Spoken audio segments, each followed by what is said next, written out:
This morning, some investors are asking if New York City's mayor-elect is going to tank their profits. But what do MAMDANI's policies actually mean for big business in the Apple? News Nation's Alicia Nieves is in Manhattan with all those details. Morning, Alicia. MAMDANI already being treated like Wall Street's new boogeyman.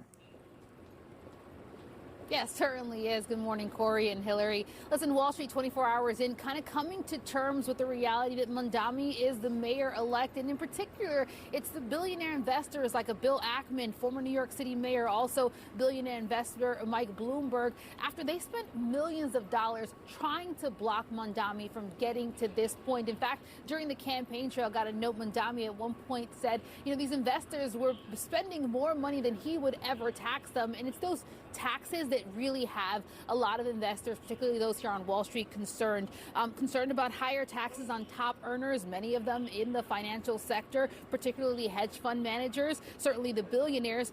Rent freezes, that's also a big concern for investors, as that could squeeze Manhattan's lucrative real estate profits. And then MAMDANI obviously has this push for more city-run services like grocery stores over private contracts that benefit big businesses, particularly publicly traded businesses.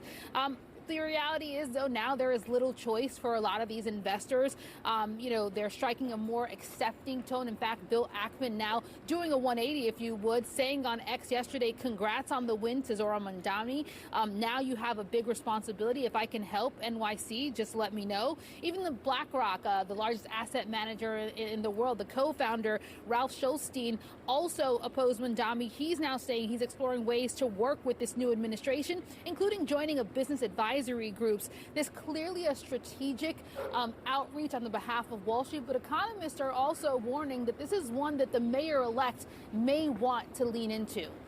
If New York City becomes less welcoming to Wall Street, which is the economic gem of the whole city, they're less likely to stay. I mean, they don't really need to fight to stay in New York. That's kind of ridiculous.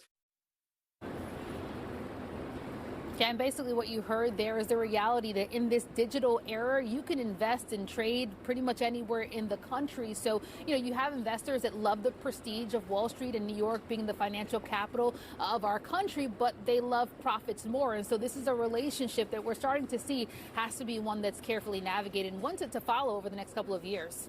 Corey, Hillary? So, Alicia, Wall Street's got more than politics to worry about. The government shutdown continues to freeze economic data.